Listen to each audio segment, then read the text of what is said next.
복 주세요. 예, 어렵게 기도하는 게 아니라 쉽게. 어떤 분은 말합니다. 교회를 복 받기 위해서 다니냐?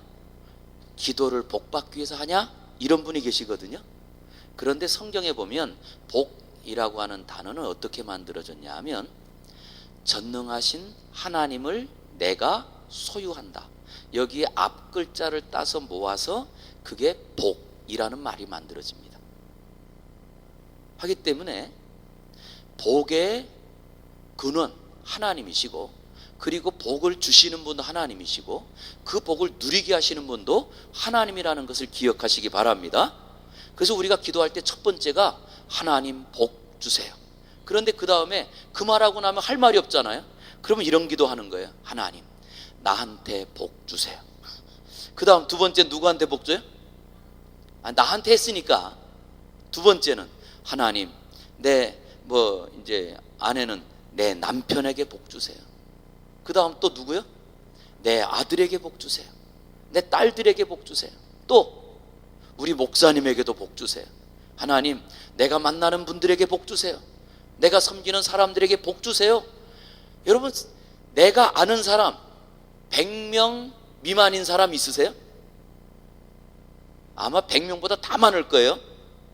그러면 내 휴대폰에 있는 사람들 다 이름 부르면서 하나님 익봉이한테도 복 주시고, 순자한테 복 주시고, 복순이한테 복 주시고, 계속 복 주시고, 이렇게만 해도요 우리 기도가 벌써 10분 20분 지나가요. 그런데 그 다음에 또 하는 기도가 있습니다. 하나님 복 주세요 했으면 그 다음 뭐 기도해야 되느냐? 하나님 지켜주세요. 한번 따라 하겠습니다. 하나님 지켜주세요. 예, 내 몸 내가 지키려고 아무리 노력해도 지켜집니까? 내 재물 내가 지키려고 노력한다고 지켜지나요? 아니더라고요. 제가 아는 한 분은 정말 그분은 몸에 좋은 것만 드시는 분이 있었어요. 그런데 주무시는 것도 몸에 좋은 거는 똑바로 누워서 주무시는 게 좋대요. 근데 사람이 자다 보면 똑바로 누워 자나요? 그런 분 계세요? 나는 잘 때 똑바로 눕는다고 해서 일어날 때 똑바로 는 분이 없어요. 기본적으로 사람이요 한 기본적으로 200번에서 300번을 뒤척인답니다, 잘 때. 근데 이분이 먹는 거 좋은 거 먹고, 그것도 농약치지 않은 유기농이라고 하는 야채만 먹고, 그리고 똑바로 주무시다가 똑바로 가셨어요. 제가 그분을 알아요. 그래서 하나님이 지켜주셔야 되는데, 하나님 건강 지켜주세요. 하나님 내 정신 지켜주세요. 하나님 내 마음 지켜주세요. 하나님 우리 가정 지켜주세요. 우리 자녀들 지켜주세요. 사업장 지켜주세요. 하나님 이 나라 지켜주세요. 우리가 얼마나 기도할 게 많습니까? 그런데 기도할 게 없대요. 지켜주세요 기도한 다음에 세 번째 또 하겠습니다. 하나님, 딸에 좀 크게 한번, 저녁 식사 안 하셨어요? 하셨어요? 우리 앞에 계신 분 가만히 계시는데 식사하셨어요? 예, 한번. 자, 하나님 은혜 주세요. 이거는 우리가 이 땅을 살아가는데, 저는 신학대학원 다닐 때 개강수련이었어요. 그런데 개강수련을 하셨던 목사님이 그러시더라고요. 목사가 되었을 때 제일 힘든 게 뭔지 아냐? 그러더라고요. 목사가 되었을 때 제일 힘든 거 뭘까요? 그랬더니 어떤 신학생이 그러더라고요. 목회가 안 되는 거요. 그러더라고요. 그러니까 어떤 사람은 교인이 떠나는 거요. 그러더라고요. 그러니까 그 목사님이 그러시더라고요. 틀렸다고. 은혜 없이 목회하는 거라고. 세상살이 가운데 우리 성도들이 살아가는 삶의 자리에서 가장 어려운 것은 물질이었기 때문이 아니고, 우리의 삶 가운데 어떤 질병이 걸리는 것이 아니라, 은혜가 없는 사람이 가장 살기 어려운 거예요. 가난해도 은혜만 받으면 삽니다. 지금도 아파서 누워 계신 분 중에도요, 은혜 받았더니 오히려 병시해서 전도해요. 제 막내 누님, 제 위로 누님이 넷인데, 누님 넷 중에 막내 누님이 사모예요. 그런데 개척해서 10년 동안 교인이 별로 없었어요. 정말 그 누님이 고생을 많이 했습니다. 첫째를 낳았는데 이 첫째가 임신 중에는 건강했는데 태어날 때 아이가, 왜 태어날 때가 되면 그 아이가 돌죠. 근데 돌 때 잘못 돌아간 거예요. 그래서 목에 탯줄이 걸린 거예요. 이렇게. 근데 그걸 모르고 자연분만 한다고 10시간 이상을 계속, 왜? 지금 이 진통이 오고 그랬는데 안 나오는 거예요, 아이가. 그래서 그 병원에서 안 되고 인천에 있었는데, 인천에 제일 큰 병원 길병원을 갔어요. 그런데 길병원 가서 수술을 딱 했는데, 제왕절개 수술했더니 이 아이가 목에 탯줄을 감고 있는 거예요. 그러니까 이 아이는 나오려고 힘쓰지만 탯줄이 걸려서 못 나오고, 엄마는 이 아이가 나올 수 있도록 힘을 썼지만 못 나오고, 결국 이 아이를 진짜 그 뱃속에서 이럴 땐 표현이 뭔가, 태어났다고 표현하지 않고 꺼냈다고 해야 되나요? 꺼냈는데 이 아이가 숨을 못 쉬어요. 그래서 인큐베이터에 들어갔습니다. 인큐베이터에 들어가서 살았는데 신경이 마비가 돼서요, 아무것도 못해요. 아무것도 못해요. 그 아이를 딱 누님이요, 10년 동안 엄마가 안고 있으면 안 울어요. 신기하더라고요. 그런데 엄마 내려놓으면 울어요. 엄마가 내려놓기만 하면 울어요. 수술을 여러 번 했습니다. 강직이 너무나 와가지고. 그런데 이 아이가 언제 죽은 줄 아세요? 자기 아버지가 그때 전도사로 신학교를 다니다가, 나 이제부터 신학교 안 다니고 전도사 안 하고 안 하겠다고 할 때 이 아이가 그렇게 된 거예요. 그래서 우리 가족은 그렇게 생각해요. 부모가 신학하려고 하다가 포기해서 그런 거라고 생각해요. 그렇다고 그 말을 매형한테 제가 말을 못했어요. 한데 이 아이가요, 딱 매형이 다시 신학을 하고 목사 안수 받은 그 해에 하나님이 데려가셨어요. 하나님 데려가셨어요. 그래서 목사가 됐습니다. 그래서 이제 막내 매형이 사모가 됐는데, 사모가 되고 개척을 했습니다. 개척을 해서 한 7년 정도 목회했는데 성도는 10명도 안 돼요. 근데 누나가 유방암에 걸렸네요. 근데 어떻게 된 줄 아세요? 제가 이걸 왜 말씀드리느냐, 하나님께서 그 집안에 은혜를 주신 거예요. 먼저 첫 번째 은혜가 그 아들 때문에 은혜를 주셨어요. 그래서 거꾸로 그 아들을 안고 살면서 신학하고, 그리고 복음에 대한 열정이 생겼고, 그리고 하나님께서 목사 안수 받고 그 아들을 데려갔지만 교회를 개척하고, 뭐 10명도 안 되는데 얼마나 열심히 했는지 몰라요. 열심히 하는 중에 암 걸렸거든요. 유방암 4기였어요. 그러면 유방암 4기면요 말기나 마찬가지예요. 한데 누님이 유방수술 다 하고, 그리고 포천에 있는 이 요양병원에 갔는데 거기서부터 전도했네. 전도해가지고 지금은요 그 교회 권사도 있고 안수집사도 있어요. 할렐루야. 이걸 보면 여러분 어떠세요? 언제 우리의 삶이 회복되느냐? 은혜 받으면 돼요. 오늘도 이 시간에 우리가 은혜 받기만 하면 살아요. 그러나 아무리 우리가 먹을 것이 많고 우리의 삶에 필요한 것이 다 채워져도 은혜가 떠나는 순간 우리의 삶은 사라집니다. 그래서 우리가 기도할 것은, 하나님, 내가 오늘 은혜 받게 하시고, 내 남편이 은혜 받게 하시고, 내 아들이 은혜 받게 하시고, 내 딸이 은혜 받게 하시고. 여러분 이렇게 기도해 보세요. 내가 아는 사람 몇 명이요? 100명만 해보세요. 그럼 100명, 하나님 누구도 은혜 받아야 되고 누구도 은혜 받, 그러다 보면 또 10분 그냥 지나가네요. 자, 또 따라하겠습니다. 하나님 평강 주옵소서. 자, 지금 제가 몇 가지 했어요? 예, 좋습니다. 4가지. 이 4가지가 뭐냐? 민수기 6장에 보면 하나님께서 제사장들을 세워서 너희들은 백성들을 이렇게 축복하라. 그리하면 내가 너희들이 축복한 대로 내가 너희에게 복을 주리라 하고 말씀하신, 약속하신 그 복이에요. 자, 첫 번째 뭐예요? 하나님 복 주세요. 우리 한번 자, 손 한번 펴보세요. 손 펴보시고, 하나님 뭐예요? 첫 번째가 복 주세요. 하나님 지켜주세요. 하나님 은혜 주세요. 하나님 평강 주세요. 그 다음 마지막 뭐 할까요? 자, 따라하겠습니다. 하나님, 성령 충만하게 해주세요. 할렐루야. 지금은 성령 시대입니다. 이 모든 복을 누가 주시느냐? 성령님이 임하셔야 주시는 거예요. 그래서 우리에게, 그리고 이 5가지를 여러분들이 매일매일 기도해 보세요. 이것이 가정을 살리는 기도, 우리 나라를 살리는 기도, 그리고 우리의 영을 살리는 기도가 됩니다. 그래서 우리 그 5가지를 기도하는 거예요.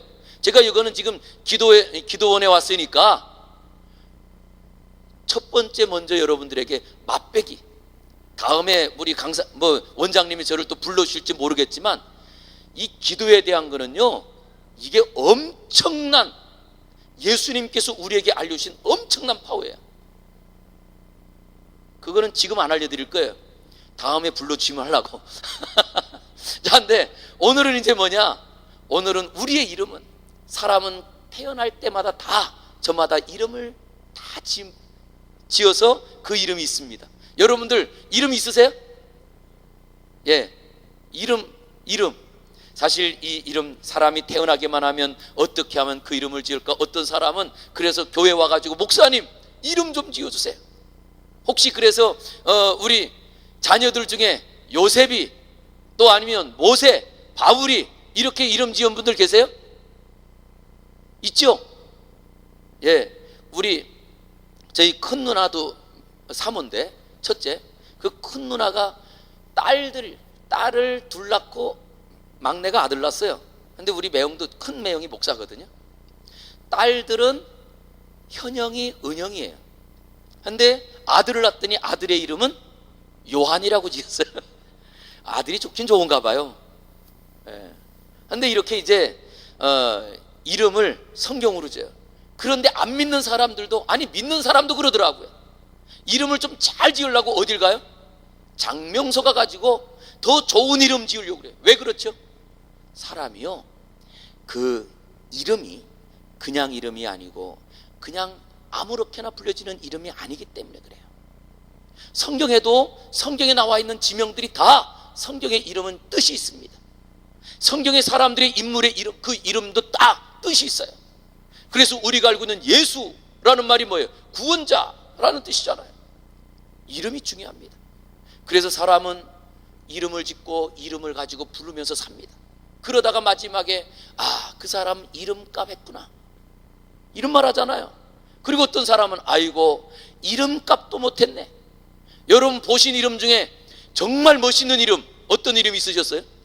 내 친구 중에 주변에 이름, 저 이름조차, 저는 제가 정말 저 이름 좋다 했던 이름이 하나 있어요. 초등학교 때, 제 초등학교 때 친구 이름인데, 걔 이름이 뭐냐면 왕기왕. 앞으로 해도 왕기왕, 뒤로 해도 왕기왕. 근데 그 이름이 기왕이에요, 이거죠, 기왕. 근데 걔가요 공부를 잘했어요. 축구도 잘했어요. 그러니까 걔 이름 보면 기왕이는 너무나 좋다, 이름이 좋다. 기왕에, 그래서 기왕에 잘 될 거, 기왕이는 최고야 뭐 이러니까 그 기왕이란 이름이 너무 부럽더라고요. 그런데 사실 제 이름 뭔지 아세요? 예? 장익봉, 제 이름이거든요. 사실 이 장익봉이라는 이름을 제가 이 이름은 정말 어떻게 이런 이름을 지었을까, 제가 후회하고 그 이름에 대해서 그 트라우마가 생긴 게 아마 4살, 5살 때 같아요. 왜 그랬냐 하면, 어릴 때 어른들이 이름을 부릅니다. 그죠? 보통 어떻게 부르냐면 익봉아 이렇게 불러요. 익봉아. 근데 익봉아라고 안 부르고 저를 뭐라고 하냐면 장익봉 그렇게 불렀거든요. 그럼 제가 또 어릴 때는 어른들이 부르면 어떻게 하죠? 네! 그러잖아요. 저는 그때도 지금도 제 목소리가 커요 좀. 근데 그때도 목소리가 컸나 봐요. 장익봉 그러면 네! 크게 했단 말이에요. 그러면 어른들이 좋다고 웃어요. 그리고 또 불러요. 장익봉 그러면 네! 그래서 여러 번 불러요 저를. 그러면 네! 뭐 이름을 부르니까 네! 그랬단 말이에요. 그런데 이게 조금씩 제 귀에 들려오는데 어떻게 들려오느냐? 처음에는 장익봉, 네. 방구뽕, 네.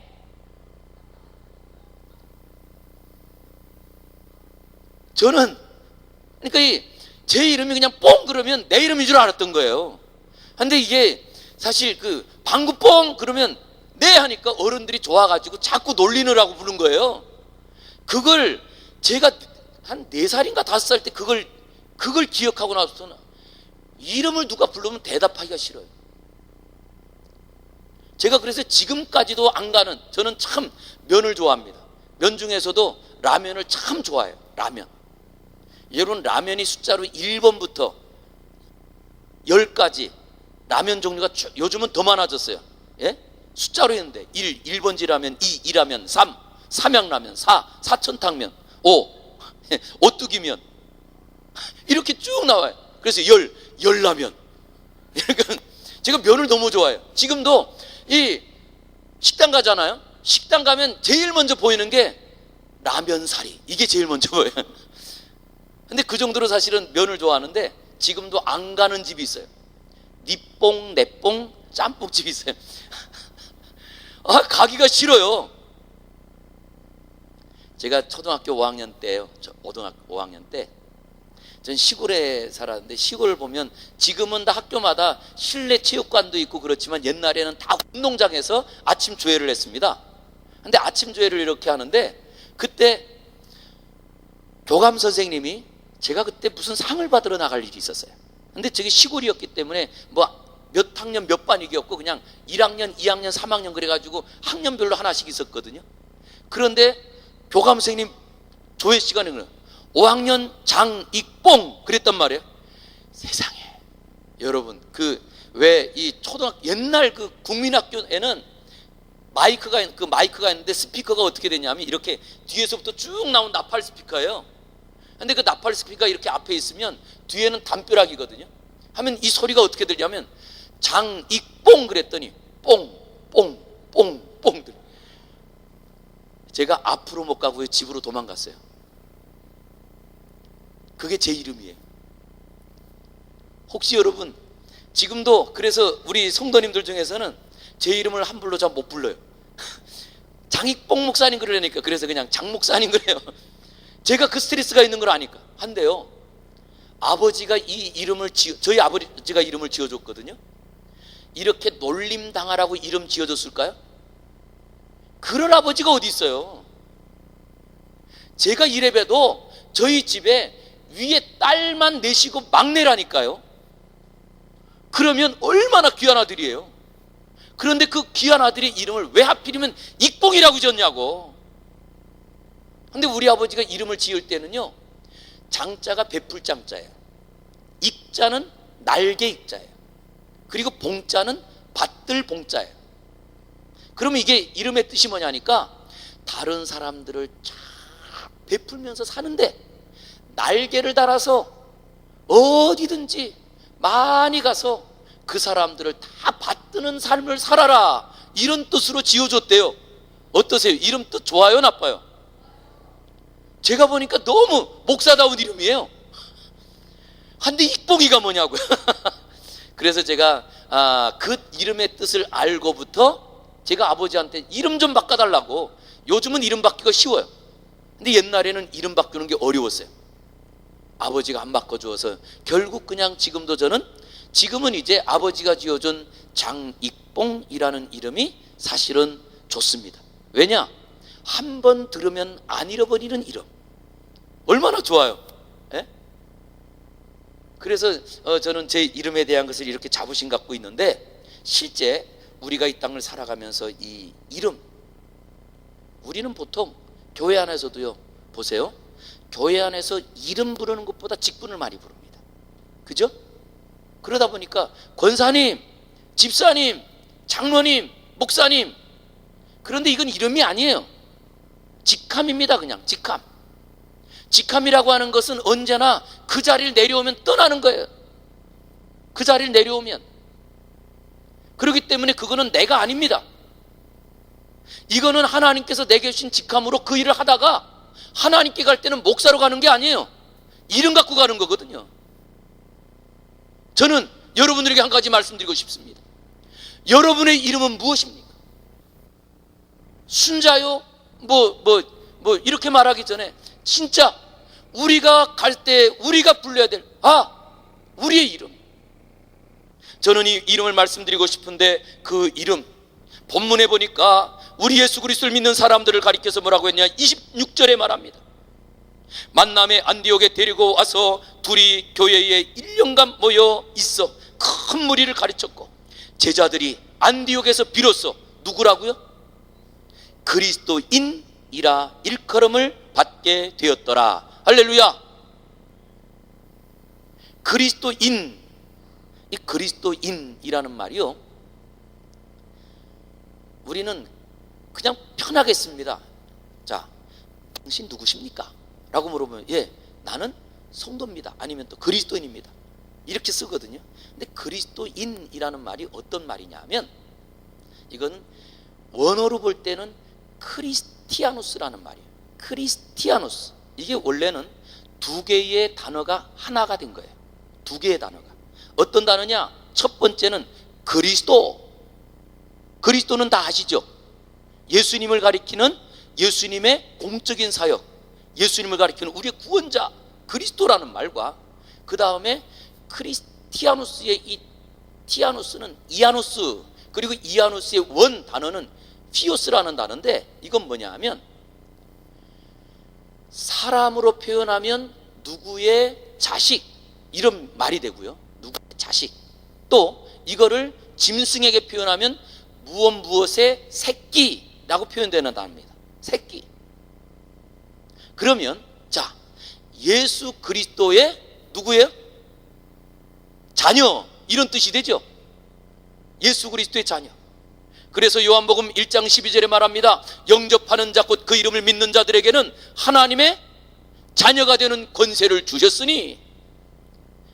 그래서 우리는 누구냐? 우리는 그리스도의 자녀예요. 그런데 요 단어를요, 자녀라고 할 때는 이렇게 됩니다. 자, 만약에 우리 이제 여기 우리 아들이 와서 앉고 있다고 생각을 해보세요.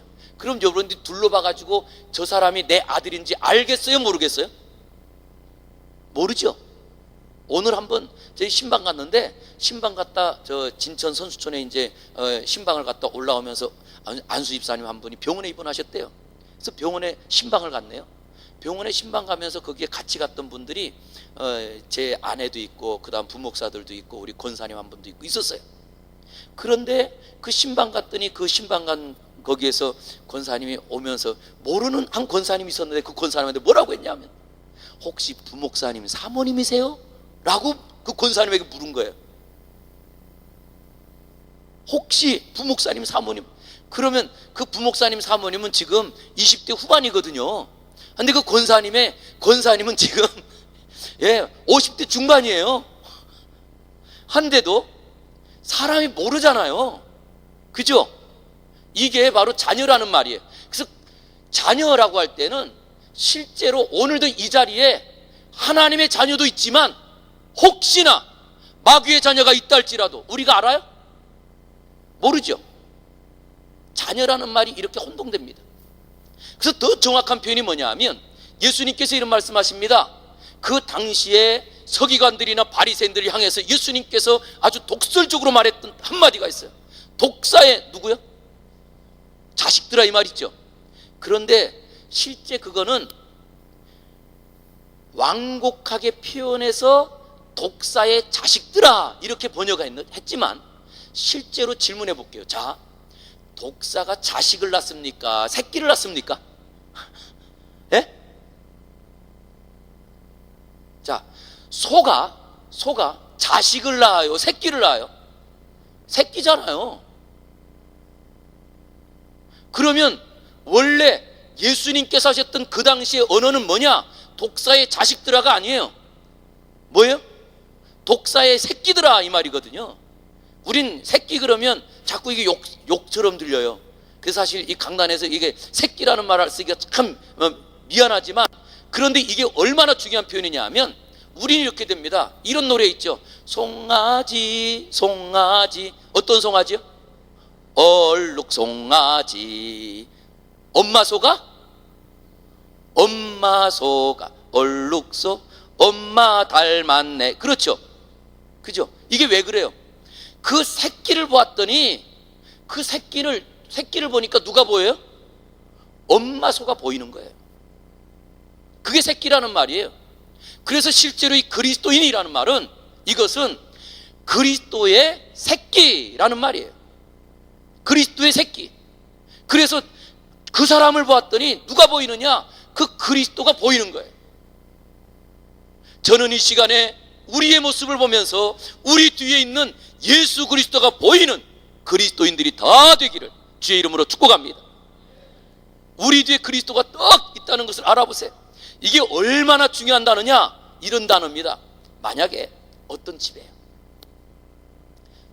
도선생님이 지나가다 보니까 문이 열렸네요. 문이 열렸어요. 문이 열렸는데 가만히 보니까 아무 인기척이 없어, 그 집에. 근데 그 집이 부잣집이야.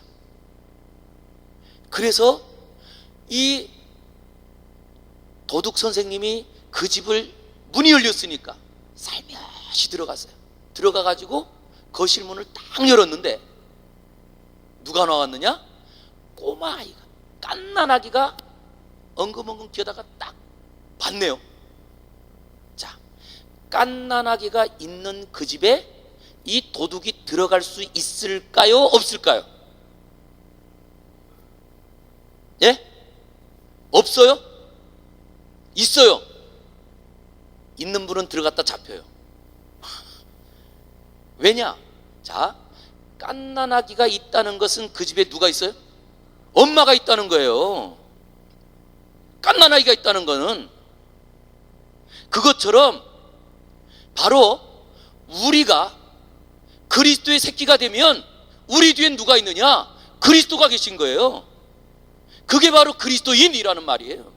이게 여러분 얼마나 복된 말입니까? 예? 그래서 우리가 그리스도인이라는 말은 함부로 쓸 말이 아니고 나는 그리스도인입니다 라고 할 때는 내 뒤에는 주님이 버티고 있습니다. 할렐루야. 어떠세요? 이 이름이 얼마나 중요해요. 그런데 많은 분들이 그리스도인 되는 것보다 권사 되는 게 더 중요하더라고. 그래서 권사 안 됐다고 삐져가지고 교회 딴 데로 가요.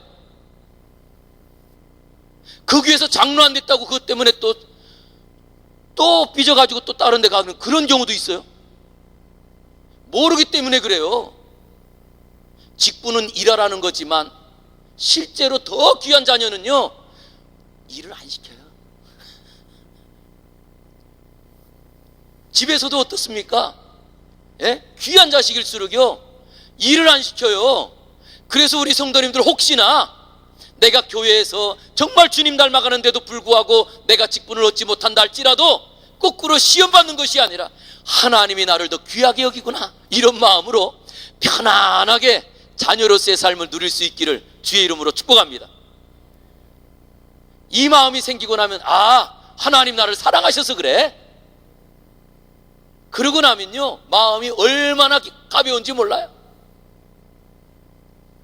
그러나 또 그렇다고 그러면 직분 받은 나는 뭐야? 여러분, 믿을 만한 사람이기 때문에 일을 주는 거예요. 예.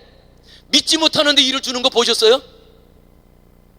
일을 맡겼다가도요, 믿지 못하면 그 일 하지 말라고, 그리고 다른 거 맡겨요. 그렇기 때문에 우리에게 직분 주시는 것도 은혜요. 그러나 우리에게 아직 직분을 주지 않았다 할지라도 그것 때문에 우리가 서운할 것이 아니라 우리는 하나님의 자녀라고 하는 이 사실 하나로 기뻐하고 감사하는 우리의 삶이 이루어지길 원합니다. 자, 그러면 이제 우리가 생각해 볼 게 어떤 이야기냐? 오늘 제가 저녁을 맛있게 먹었더니 참 저녁 맛있게 먹고 나면 또 불이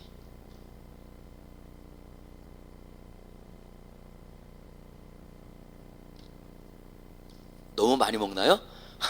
자, 우리가 여기서 바로 그리스도인이라고 하는 게 이런 능력이 있구나 라고 했는데, 오늘 본문을 한번 생각해 볼게요. 이 본문은 이렇게 됩니다. 먼저 예수님께서 죽으시고 부활하시죠.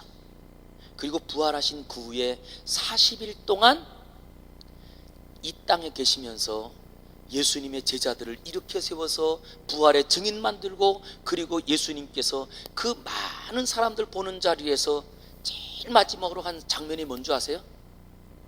예수님이 어디서 승천하셨을까요? 장소가 베다니라고 하는 곳으로 가요. 근데 이 베다니는 예수님의 친구 나사로가 살았던 동네예요. 거기 우리가 잘 아는 대로 나사로의 여동생 2명 있죠. 예? 마르다와 마리아. 그 베다니로 가서 올라가실 때 장면을 사도행전에 뭐라고 했냐면 예수님께서 그들을 향하여 축복하시면서 올라가셨대요. 이걸 보니까 우리 예수님의 마음도, 우리 하나님의 마음도 우리에게 복을 주시고 싶어 하시는 것이 하나님의 마음이세요. 근데 그렇게 예수님께서 하늘로 승천하실 때 그 전에 뭐라고 하셨느냐라고 했더니 너희는 이 성을 떠나지 말고 내가 너희에게 약속한 그 성령을 기다리라. 그래서 그 말씀을 들은 120명의 성도가 마가다락방에서 열심히 기도하면서 약속하신 것을 기다립니다. 그러던 중에 오순절 날에 성령이 임함으로 그들이 성령을 받았어요. 그랬더니 어떻게 했나요?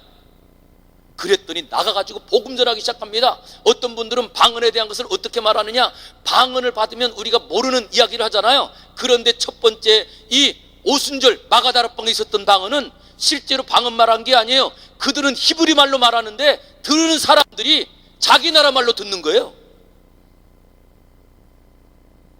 그것은 그때에 아니 지금 저 사람들이 다 히브리 사람인데 어떻게 우리가 태어난 말로 그들이 말을 하느냐 들으면서 예수님에 대한 복음을 듣기 시작합니다. 그러면서 성도들이 늘기 시작하는데 하루에 5,000명 3,000명 막 늘어납니다. 그래서 너무나 많은 성도들, 이 성도들을 잘 돕기 위해서 7명의 안수 집사를 세우죠. 그런데 7명의 안수 집사를 세운 중에 그 중에 스데반 집사가 복음 전하다가 돌에 맞아 죽습니다. 그죠? 근데 돌에 맞아 죽을 그때에 그 돌을 치도록 뒤에서 사주한 사람이 사울이라고 하는 사람이에요. 사울. 그래서 사람들이 스데반 집사를 다 돌로 쳐서 죽이고는 자기의 겉옷을 스데반에게 이 사울에게 주고 갑니다. 이건 뭐냐 하면 우리는 죄 없어요, 당신이 시켜서 그래요, 이런 말이거든요. 그렇게 했는데 그 다음에는 스데반을 죽인 그 후로부터 유대인들이 일어나서 기독교인들을 박해하기 시작합니다. 그래서 박해가 시작이 돼요. 그런데 진짜 놀라운 일은요, 사도행전의 역사가 어떻게 되냐 했더니 그 박해 때문에 교회가 예루살렘에서부터 온 유대와 사마리아 땅 끝까지 퍼지더라는 거예요. 할렐루야. 지금 우리나라에 교회에 대한 박해가 있어요 없어요? 있죠. 여러분들이 아셔야 될 것은 우리나라는 제헌국회 제1 첫 번째 제헌국회 때 기도하면서 시작한 나라입니다. 기도하면서 시작했던 국회예요. 그게 우리나라입니다. 그런데 지금 우리나라는요, 이제는 너도 좋고 이것도 좋고 저것도 좋고 이제는 이단도 그냥 종교로 다 인정하고 법으로 보호해주는 나라예요. 저는요 청평에서 목회합니다. 청평에 지금 신천지 이만희가 자기 기념관을 지어가지고 자기 무덤처럼 만들겠다고 하는데도 이거를 법으로 막을 방법이 없어요. 법으로는 자기가 땅 사고 자기가 거기다 건물 짓겠다고 하는데 그걸 뭘로 막아요? 지금도 이 작은 마을 안에 전국에서 젊은이들이 와가지고요, 괜히 뭐 선심 산다고 청소하는 애들도 많고요. 그러나 그 젊은 20대 아이들이 이단에 빠지고 나면 그 후로부터 정상적인 생활을 못해요. 지금 우리나라 그렇지 않아도 이 나라 어떤 나라입니까? 점점 일하는 사람보다 일을 못하는 인구가 더 많아지는 나라가 우리나라예요. 그런데 이 젊은이들이 벌써 신천지에 빠진 애들이요 20만 명이 넘어요. 그럼 우리나라 어때요? 앞으로 어떤 나라 되겠어요? 우리 기도해야 됩니다. 한데 그러나 분명한 것은 하나 있습니다. 아무리 세상에 박해가 심해진다 할지라도 복음은 매이지 않는다는 사실을 기억하시기 바랍니다. 그랬더니 어떤 역사가 일어났느냐, 그 박해 때문에 뿔뿔이 흩어졌어요. 근데 흩어진 중에 어디로 갔느냐? 라고 했더니 그 당시에 가장 큰 도시 중에 하나, 메트로폴리스라고 하는 안디오크스, 안디옥이라고 성경이 그러던 이 안디오크스에 탁 사람들이 거기까지 도망간 거야. 그리고 그곳에서 먼저 유대인들에게 복음을 전합니다. 유대인들이 믿었어요. 그랬더니 유대인들만이 아니고 야, 이번에는 또 이방 사람들까지도 복음을 전합니다. 그랬더니 이방 사람들도 복음을 들었어요. 그러면서 거기에 안디옥 교회가 세워집니다. 그래서 이 우리나라에도 안디옥 교회가 참 많아요. 안디옥 교회가 성경에 보니까 이방 땅에 아무것도 복음이 없던 자리에 거기서 세워진 교회가 안디옥 교회야. 그래서 우리가 처음 세우면서 안디옥 교회 세우거든요. 그런데 이 안디옥 교회를 세웠는데 그 안디옥 교회에서 처음에는 그냥 평신도들이 복음을 전하며 있다가 말씀을 전문적으로 가르칠 사람이 필요해서 예루살렘으로 편지를 보냅니다. 제자들이 있는 곳에 편지를 보내서 우리 교회에, 여기에 지금 교회가 세워졌고 믿는 사람들이 있는데 사역자가 없으니까 사역자를 보내십시오. 그럴 때 그 예루살렘 교회에서 제자들 중에서 제자가 아닌 제자의 제자 바나바라고 하는 사람을 그 교회에 목회자로 파송을 해요. 그런데 이 바나바가 가지고 목회를 하는데 얼마나 사람들이 부흥하는지, 그래서 점점 그 안디옥 교회가 사람들이 더 많아진 거예요. 그런데 이렇게 많아졌더니 바나바가 혼자서 목회를 못하겠는 거예요. 이때 무엇하는 줄 아세요? 이때 그 바나바가 사울을 데리고 와요. 그리고 사울과 함께 그곳에서 목회를 합니다. 그때 뭐라고 하느냐? 그때에 그 사람들이 그걸 보면서 그리스도인이라고 불렀더라, 이 말이에요. 그리스도인이라고 불렀더라. 요걸 제가 좀 설명드리려고 그래. 왜? 이 동네 사람들이 저 사람들은 그리스도의 새끼구나, 그 사람들을 보면서 예수님을 보구나, 이렇게 말할 수 있었느냐는 거예요. 이유가 뭐냐? 한번 따라하겠습니다. 바나바와 안디옥 교인들 때문이다. 바나바를 생각해 볼게요. 바나바는요, 예루살렘 교회가 세워지는 초창기 멤버예요. 초창기 멤버. 처음 예루살렘 교회가 세워질 때 초창기 멤버거든요. 그리고 그 초창기 멤버 중에 누가 있었느냐? 스데반 집사도 있었어요. 그러면 스데반 집사하고 바나바가 친했을까요? 멀었을까요? 친했죠. 형제 같았죠. 그런데 그 스데반 집사가 죽임을 당합니다. 그런데 그 죽임을 당한 그 뒤에서 사주한 사람이 누구예요? 사울이에요. 사울. 그러면 바나바에게 있어서는, 자, 다른 사람은 데려와서 우리에게 목회를 할지언정 사울 데려올까요? 안 데려올까요? 자, 여러분이 만약에 바나바예요. 그러면 내 가장 친한 믿음의 동료 스데반 집사를 죽인 그 장본인을 나하고 같이 동역자로 세우시겠어요? 그럴 분 아마 없을 것 같아요. 내가 다른 사람은 용서해도 저 사울, 정말 죄송하지만 사울을 그냥 사울이라고 말하지 않을 것 같아요. 내가 사울 저놈의 새끼는 절대 용납 못해. 그래서 우리 성도들 중에서도 너무나 화가 나니까 막 어떨 때는 욕을 하시는 분도 있더라고요. 그러면서 그래요. 목사님 미안하다고. 그런데도 내가 너무나 화가 나니까 내가 저렇게 나를 괴롭게 하고 나에게 이런 사기를 친 저 사람을 내가 용납할 수 없다고. 그런데 지금 이 바나바가요, 어떻게 하느냐? 사울이 와가지고 사정한 게 아니에요. 나를 좀 제발 써주세요, 이런 게 아니에요. 거꾸로 합니다. 사울은요, 예수 믿는 사람들을 박해하는 일을 계속하면서 가다가 다메섹 도상에서 주님을 만나고 나서 그의 인생이 바뀌었습니다. 그런데 그가 예수님을 믿고 인생이 바뀌었지만 찾아오는 이가 있을까요? 만나주는 사람이 있을까요? 없죠. 그래서 그가 어디가 있었냐면 자기 고향 다소에 가서 있었어요. 왜? 내가 예수님을 믿고 이제는 예수님의 사람이 되었다 할지라도 나를 인정해주고 나를 성도로 받아주는 사람이 없거든요.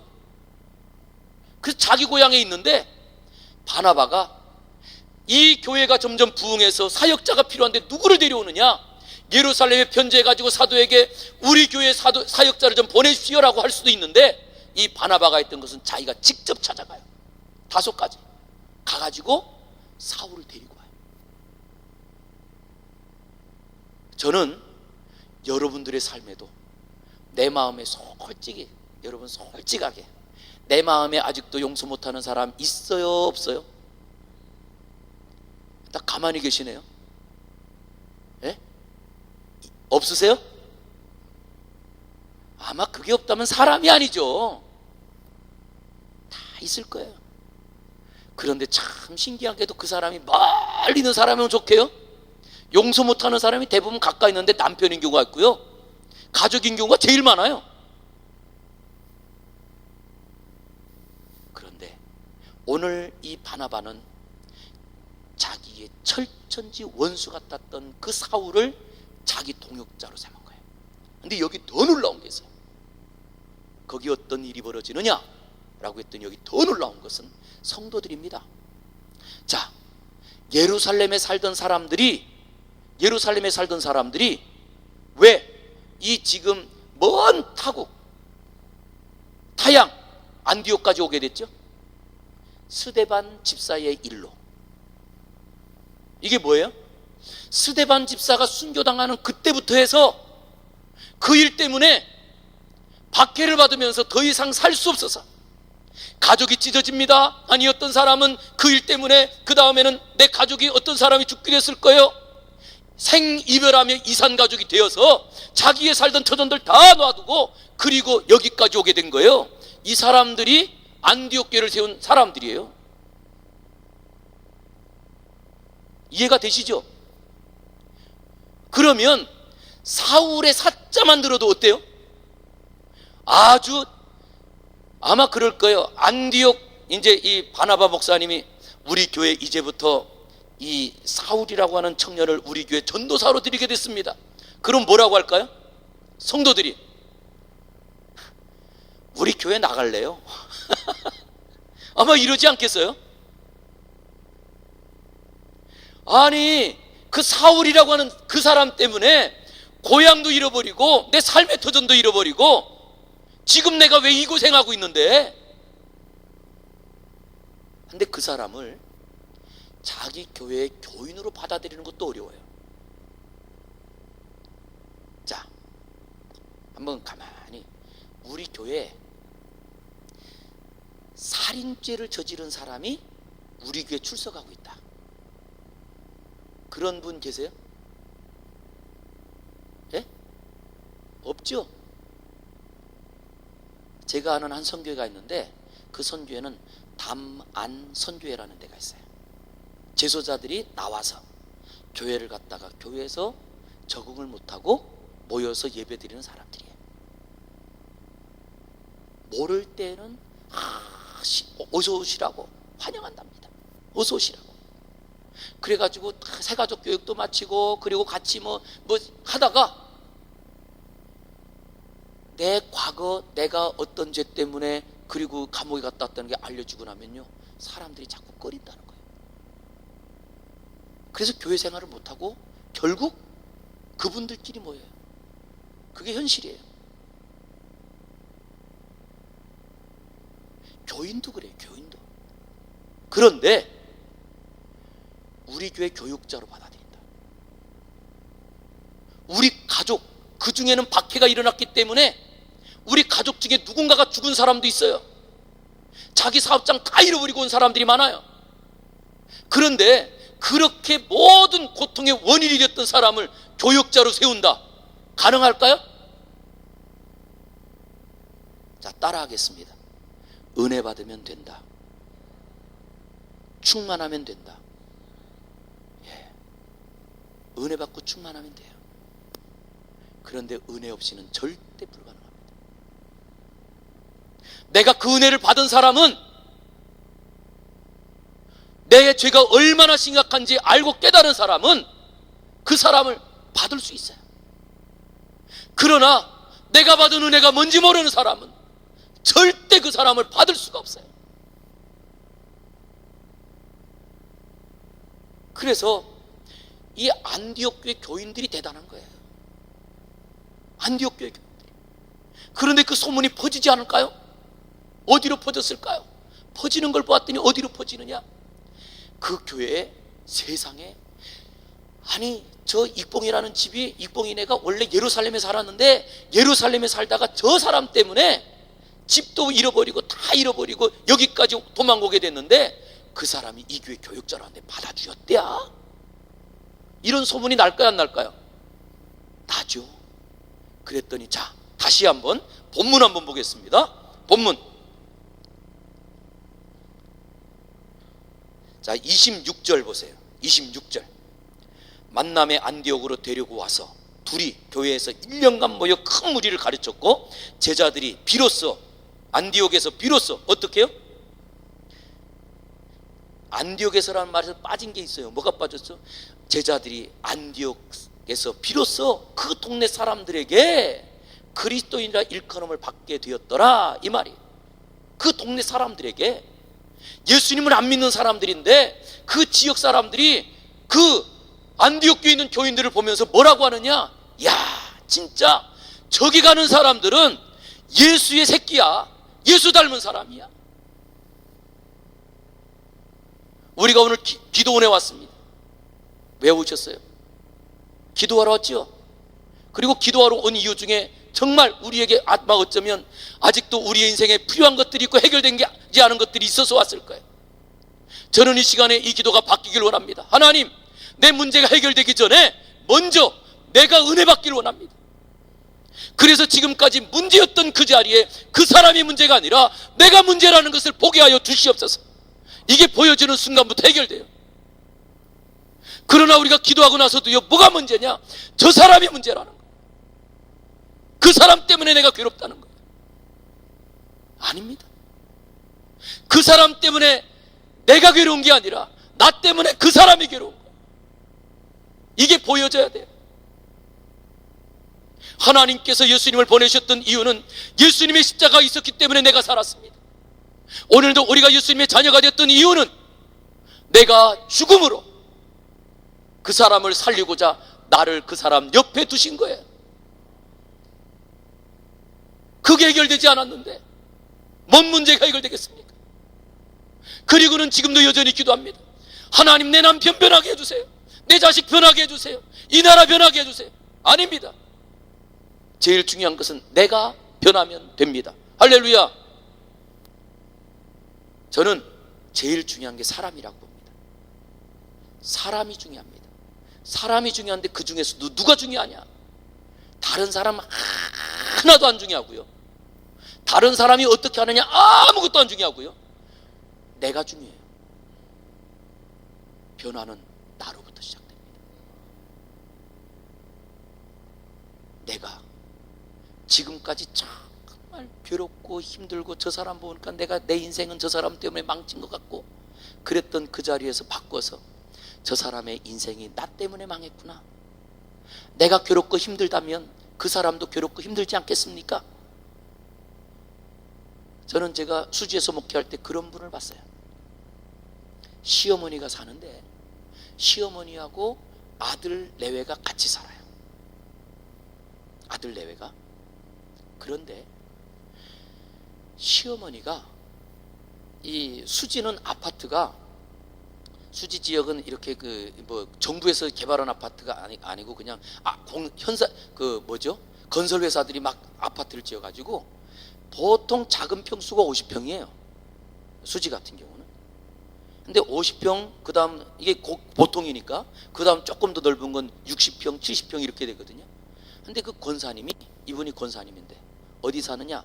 문칸방에 살아요. 그 권사님. 그리고 아들 내외가 힘들지 않도록 혼자 그 방에서 살림을 다 해요. 한 번은 신방 갔더니, 목사님, 저는요 컵라면이 좋아요. 체구가 작아요. 권사님 체구가. 그러니까 체구가 작은 권사님이 뭐 하나면 되느냐? 컵라면 하나면 끼니가 된다는 거예요.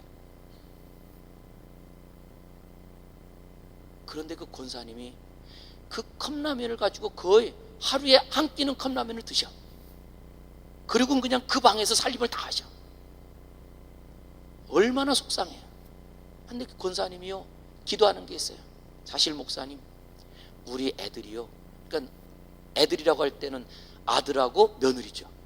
아들하고 며느리가 집에 들어오면 말을 안 한대요. 그렇게 말을 안 한 지가 벌써 3년이 지났대요. 여러분, 그 가정이 어떻겠습니까? 들어가고 싶을까요? 그 어머니가 그 모습을 보면서 어떨까요? 거기에 원인이 뭐죠? 하나예요. 내가, 남편은 아내를 잘못 만났기 때문에 이렇지, 이 생각 하나예요. 그걸 며느리는 내가 지금 이렇게 힘든 거는 남편을 잘못 만났으니까 그렇지. 그리고 서로 각자 그냥 자기 할 일만 하고 살아요. 방이 여러 개가 있으니까 각자 방 쓰고.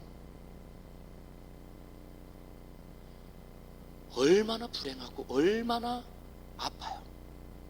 거기에 생각을 하나 바꾸겠습니다. 이제 그때에 이 아들이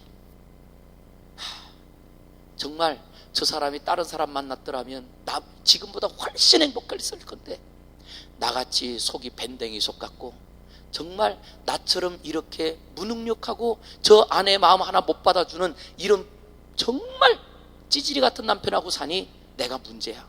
그리고 그때부터 아내를 위해서, 아내가 좀 싫은 반응을 보여든 아니면 좀 어떤 기분 나쁜 반응을 보여도 언제나 아내만을 위해서 산다고 생각을 해보세요. 문제는 나 때문에 그래. 자, 여기에 계신 아내 여러분들, 만약에 내가 그 아내라면 마음 바꾸실랍니까? 안 바꾸실랍니까? 예? 서절로 저절로 생각 들지 않겠어요? 그래, 내가 뭐 그렇게 잘났다고, 그래도 저 남편이 자기가 잘못이라고 하면서 저렇게 나를 위해서 사는데, 마음이 바뀌었을 거 아니에요. 그리고 마음이 바뀌었어요. 그리고 마음이 바뀌어가지고 늘 아들과 딸이 들어올 때마다 싱글벙글 웃으면서, 아들하고 며느리가 들어가가지고 그리고 거슬에서 깔깔깔대고 웃으면 어머니가 그 방에서 어떨까요? 라면만 먹어도 좋아요. 라면만 먹어도 좋아요. 우리의 인생은 어디서부터 시작되느냐? 저 사람 때문에 우리 집안이 망했다, 저 사람 때문에 우리 집이 이렇게 됐다 라고 하는 게 아니에요. 거꾸로입니다. 나 때문에, 그리고 내가 하나를 바꿨더니 지금 이 교인들이, 안디옥 교인들이 그 자리에서 그래, 이 모든 것은 하나님의 뜻이 이루어지는 거야 라고 생각하며 그 사울을 자기의 교육자로 받았더니 동네 사람들이 보면서 말합니다. 야, 진짜 예수님을 보여주는 사람이야. 할렐루야. 저는 이 시간에 우리의 삶이 이런 변화로 다시 한번 우리가 가족으로 내려갈 때에는 나 때문에 그래 여보 라고 말하면서, 나 때문에 그렇습니다 라고 말하면서 가정에서부터 변화가 일어나기를 주의 이름으로 축복합니다. 이렇게 되었더니 그리스도인이구나. 여기는요, 더 중요한 게 있어요. 이번에는 이 교회 담임 목사가 누구예요? 바나바예요. 그죠? 담임 목사가. 그리고 그 다음에 자기가 찾아가가지고 데려와가지고 누굴 삼았냐? 전도사라고 삼았어요. 이 사울을. 요즘으로 말하면 전도사예요. 그러면 여러분, 자, 교회 안에서 담임 목사하고 전도사 어때요? 제가 전도사 때 들었던 아주 지금도 잊지 못하는 단어가 하나 있습니다. 어이 장전도사. 우리 그 전도사 제가 있을 때 우리 장로님이 불렀던 말이에요. 어이 장전도사. 이렇게 함부로 대하더라고요. 그때 제 나이가 비록 26살밖에 안 됐기 때문에 내가 나이가 어리니까 참는다 라고 생각은 했지만 그래도 속은 되게 상하더라고요. 근데 실제로 그렇게 생각합니다. 담임 목사님하고 전도사하고는 하늘과 땅 차이라고 생각합니다. 그런데요, 신기한 일이 벌어져요. 여러분들이 오늘 집에 가서 사도행전을 연구해 보세요. 사도행전을 연구해 보면요, 어떻게 되느냐? 처음에는 바나바와 바울로 나와요. 그러다가 요 사건이 지나면서부터 이게 조금 바뀌면서 어떻게 되느냐? 어떨 때는 바나바와 바울, 그 다음 두 번째는 바울과 바나바, 이게 섞여요. 그러다가 15장 이후부터는 아예 바울만 나옵니다. 바나바가 안 나와요. 왜 그렇죠? 지금 바울을 그리스도인이라고 말한 게 아닙니다. 누구를 그리스도인이라고 말하느냐? 라고 했더니 그는 본래 사울을 데려오지 않아도 돼요. 그러나 사울을 데려와서 사역의 길을 열어주어서 기독교 역사에 가장 큰 영향을 끼치는 사람으로 세우고, 그리고 자기는 없어져요. 자기는 사라져요. 그 사람이 그리스도인인 거예요. 저는 정말 안타까운 게 있습니다. 교회에서도 뭔가 어떤 기념식을 합니다. 임직식을 합니다. 그럼 수건을 마치거나요. 그럴 때 꼭 거기다 이름 한자를 써야 된다는 거예요. 저는 제발 그 이름들이 안 써졌으면 좋겠어요. 우리에게 중요한 것은 예수 그리스도가 드러나는 거지 내 이름이 아닙니다. 우리가 죽을 때도 마찬가지예요. 우리가 죽을 때 비석에 내 이름이 새어지는 게 아니라 우리가 죽을 때 믿음을 남겨줘야 되지 않겠습니까? 그런데 많은 분들이 지금도 예수님을 믿으면서도 내 이름 석자가 중요해요. 우리의 이름이 무엇입니까? 우리가 천국 갈 때 내 이름 갖고 가는 게 아니에요. 그리스도인이기 때문에 천국 가는 겁니다. 우리의 마지막 순간까지 오직 우리에게 있다면 우리의 사명은 그리스도인으로 사는 거예요. 내가 죽어야 됩니다. 내가 그리스도와 함께 십자가에 못 박혔나니 그런즉 이제는 내가 산 것이 아니요 오직 내 안에 그리스도께서 사신 것이라. 이제 내가 육체 가운데 사는 것은 나를 사랑하사 나를 위하여 자기 몸을 버리신 하나님의 아들을 믿는 믿음 안에서 사는 것이라. 할렐루야. 믿음 안에서 사는 거예요.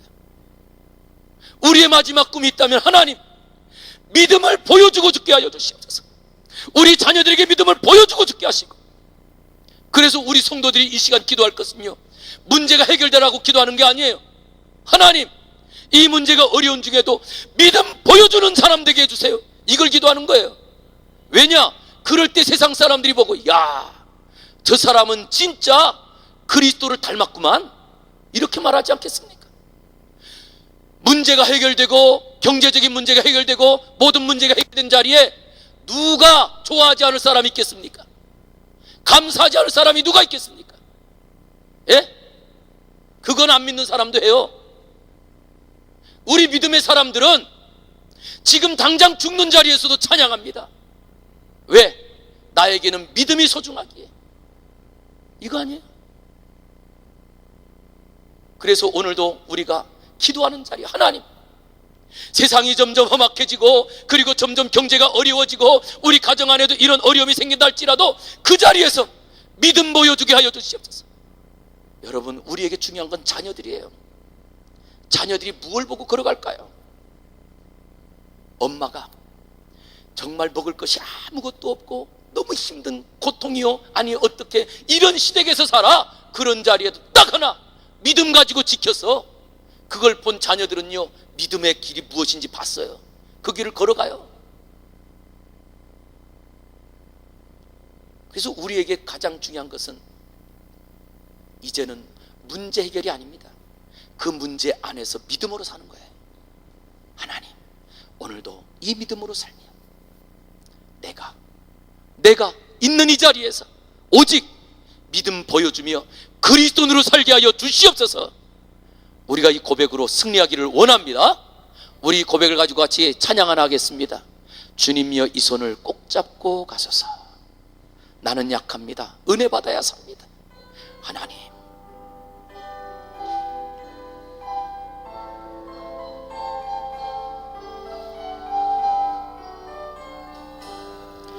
주님여 이 손을 꼭 잡고 가소서.